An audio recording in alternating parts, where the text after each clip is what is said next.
Halo, nama saya Muhdwiki Alamsyah dengan NPM 12 10 2 2 dari kelas 2J Manajemen SDM Universitas Swadaya Gunung Jati.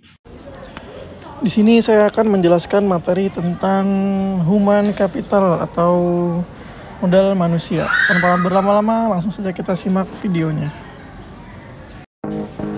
Jika perusahaan memerlukan manusia sebagai modal atau human capital, maka perusahaan dapat memperoleh keuntungan lebih besar. Artinya, jangan hanya memperlakukan manusia sebagai sumber daya atau human resource, melainkan pandanglah mereka sebagai modal. Pengertian modal manusia. Secara harfiah, modal manusia atau human capital merupakan pengetahuan atau knowledge atau keahlian, kemampuan, dan keterampilan atau skill yang menjadikan manusia sebagai modal atau aset dari sebuah organisasi ataupun sebuah perusahaan. Sedangkan menurut Matthew J. dan Matthew F. modal manusia adalah akumulasi pengetahuan, keahlian, pengalaman, dan atribut-atribut kekuatan pekerja lainnya yang relevan di dalam kekuatan pekerja sebuah organisasi dan memacu produktivitas kinerja dan pencapaian tujuan strategis. Stewart 1997 dalam Tatanan 2004 menjelaskan bahwa human capital diartikan sebagai manusia itu sendiri yang secara personal dipinjamkan kepada perusahaan dengan kapabilitas individunya, komitmen, pengetahuan, dan pengalaman pribadi. Sehingga saat karyawan atau manusia yang bersangkutan sudah tidak bekerja lagi, perusahaan tetap bisa menggunakan pengetahuan, keahlian, dan keterampilan yang dimiliki karyawan tersebut.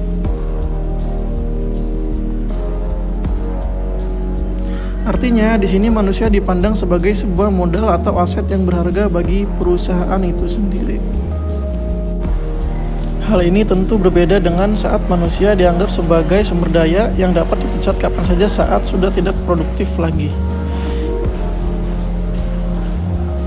Artinya, saat manusia hanya sebagai sumber daya dan berhenti, seluruh pengetahuan, keahlian, dan keterampilannya sudah tidak digunakan lagi oleh perusahaan tersebut. Nah, jika memandang manusia sebagai aset, maka dapat terbagi menjadi dua hal, yakni satu, aset yang terlihat atau tangible asset. Sumber daya manusia atau SDM di sini dinilai sebagai faktor sentral yang strategis dibentuk untuk menjalankan berbagai kepentingan visi perusahaan. Jadi, pada lingkungan dunia dewasa ini telah terjadi perubahan pandangan mengenai berbagai sumber daya yang bersifat strategis bagi perusahaan. Perubahan tersebut yaitu dari dominasi sumber daya yang bersifat fisik atau tangible asset ke arah aset tak berwujud atau intangible asset.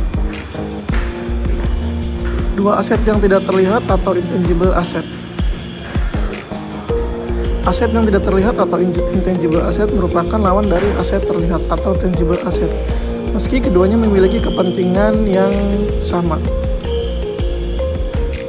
Sebagai contoh, intangible asset dapat dilihat pada pengenalan produk, pengenalan merek, inovasi, pengetahuan, modal, sumber daya manusia, dan sebagainya.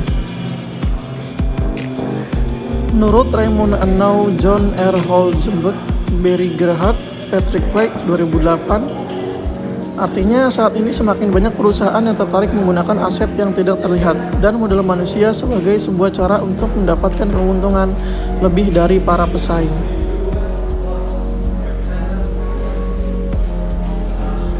Human capital merupakan salah satu komponen utama dari aset tidak terlihat atau intangible asset perusahaan. Namun selama ini biasanya penilaian terhadap kinerja perusahaan lebih banyak menggunakan sumber daya yang bersifat tangible asset.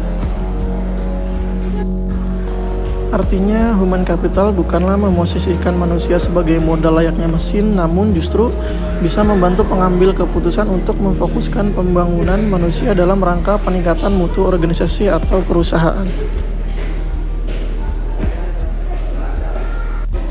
Manfaat human capital management. Menurut Laksan 2008, human capital lahir didasari oleh fenomena bahwa pada abad 21 ini kesadaran manajemen perusahaan dalam pengelolaan SDM semakin tinggi. Perusahaan-perusahaan mulai menyadari bahwa kinerja perusahaan bukan hanya ditentukan oleh kapital yang berupa finansial, mesin, teknologi, dan modal tetap, melainkan terutama dipengaruhi oleh intangible capital, yaitu sumber daya manusia atau SDM.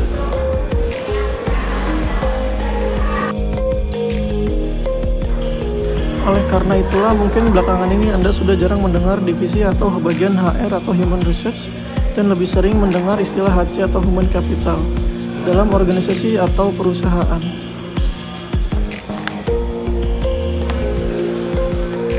Human Capital Management sendiri didefinisikan sebagai shift from the traditional approach to human resource management, Keynes 2006, a large claim. Manajemen modal manusia telah digambarkan sebagai perubahan paradigma dari pendekatan tradisional kepada manajemen sumber daya manusia, suatu pengakuan besar. Kesimpulannya, jika suatu perusahaan memfokuskan strateginya pada penciptaan keunggulan kompetitif yang berkesinambungan, maka fokus sumber daya manusia perusahaan adalah dengan memaksimalkan kontribusi SDM menuju sasaran yang sama dengan menciptakan nilai bagi pemegang saham itu sendiri.